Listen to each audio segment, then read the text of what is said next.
Jeff Hale beat. Dude. Who did he beat? A whole bunch of people, right?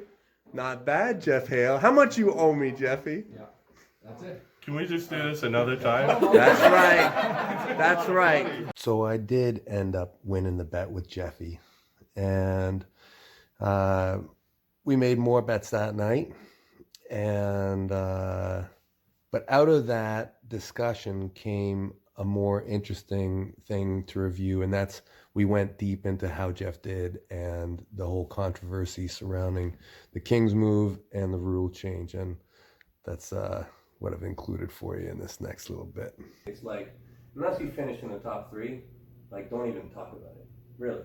Like, top two, top three, but the thing is, as soon as you're like, I placed in the top 25% and you're like fifth, man, like, you're skating on some shaky mathematical formulas, you know. Yeah, so that's where we got our Jeff Hale one top 8. So You think he got the easy draw? he's seen his left-hand match there, right? Right, so here's the match that stirred up so much controversy. Fantastic fight. Jeff getting called here with the shoulder crossing the center line, which actually gives him the loss. Jeff puts in for protest, saying that the guy's shoulder was below center, was warned repeatedly to stand up. He did not. So this is where all the controversy is.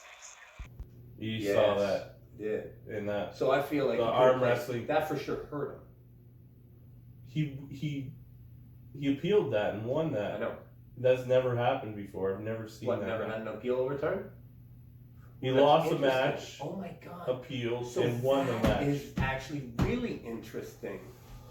So what that means, and have you seen Uncle John's review show? Yes. On the rules? Yes. So, today what we're going to do is we're going to break down this match. I'm going to focus on two main problem areas, which have kind of been the ones that have been kicked around on social media. First, there's the claim that Dimitri should have been given an elbow foul earlier and or more often for the placement of his elbow during the King's move. Second, the claim that Dimitri should have been fouled for having his shoulder under the level of the table while in the King's move. Spoiler, literally everyone is wrong about this match. Literally everyone, except for maybe one person. I think Tim Bresnan got it right. That makes it so interesting that is the match that has caused the definition of the rule. Isn't it?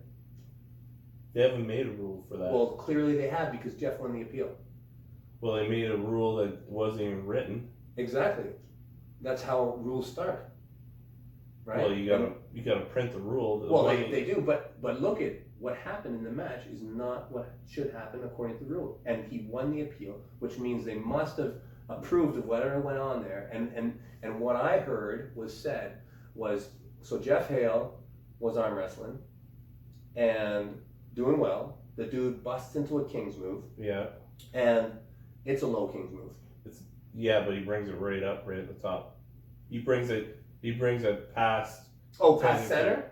He brings it up to probably not 2/3 down, but almost neutral. Okay, but there was some times when he could warn. Yeah, but he certainly wasn't always in the winning position. No, he wasn't. Maybe neutral. He was in neutral. Yeah, exactly. And he certainly had his shoulder below the table, right? Yeah, but you can in a neutral or offensive. Yeah, no, I get it. But he certainly did. Yeah. Yeah. And so what actually got called in the match, from my understanding, is Jeff's shoulder crossed the center line of the table. Yeah. And that's why the match was stopped, and that's why they called a foul. Mm-hmm. But Jeffrey's argument was that when you receive 3 warnings to stand up in a dangerous position, that's when you receive a foul. Yeah. That was the argument. I think they decided on the number 3 to issue a foul. Or maybe it was if 1, 2, 3, 1, 2, 3, 1, 2, 3, count. 3 is my favorite number. I think that's how it went. They argued that they called warning 3 times, so that equals a foul. Yeah, but they didn't appeal it until the match was stopped. Exactly. So They lost. Well, they should have. And then they appealed, and he won the appeal. So that means I feel like we had a rule change in that match. That's the birth of the WAF's decision on the King's move.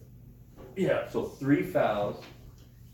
So it looks like to me, and correct me if I'm wrong, neutral position,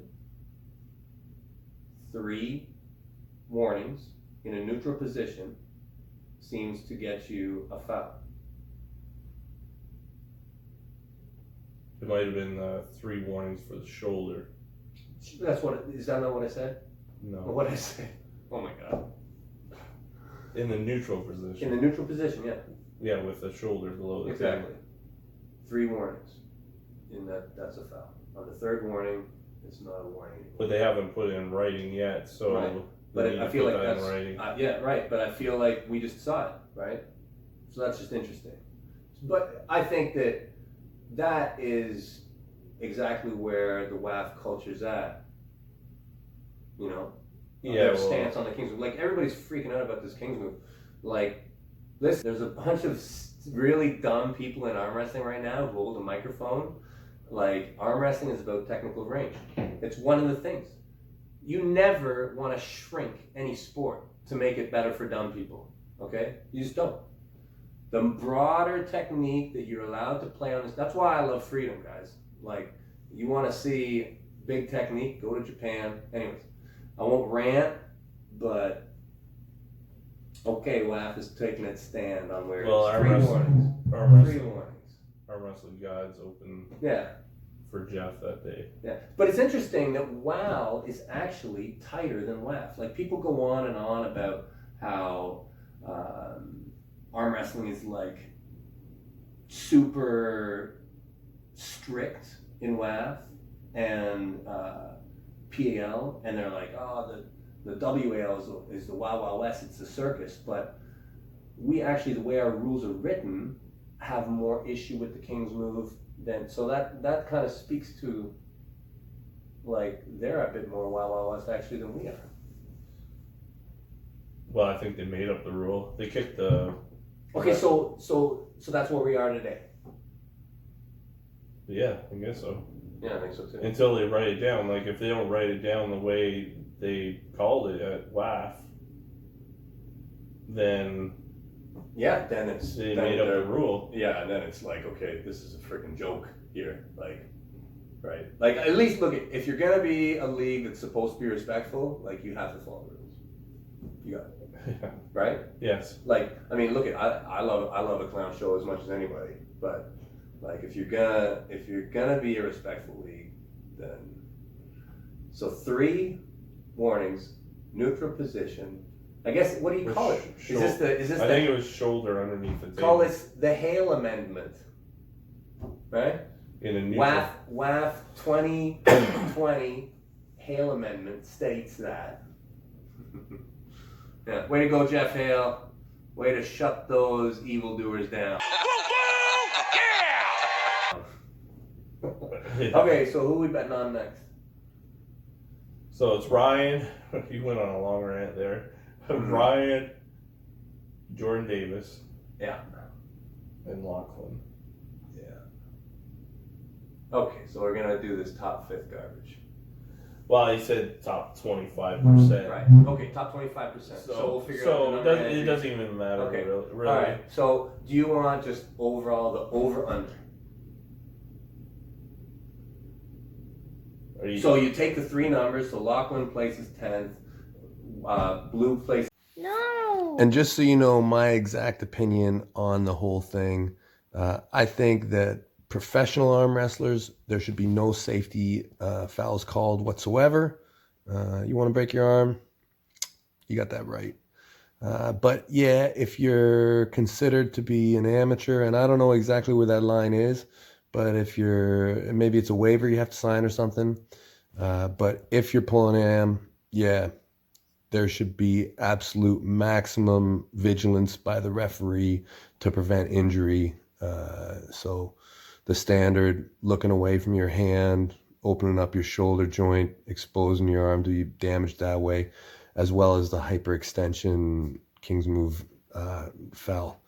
Yeah. Later, guys.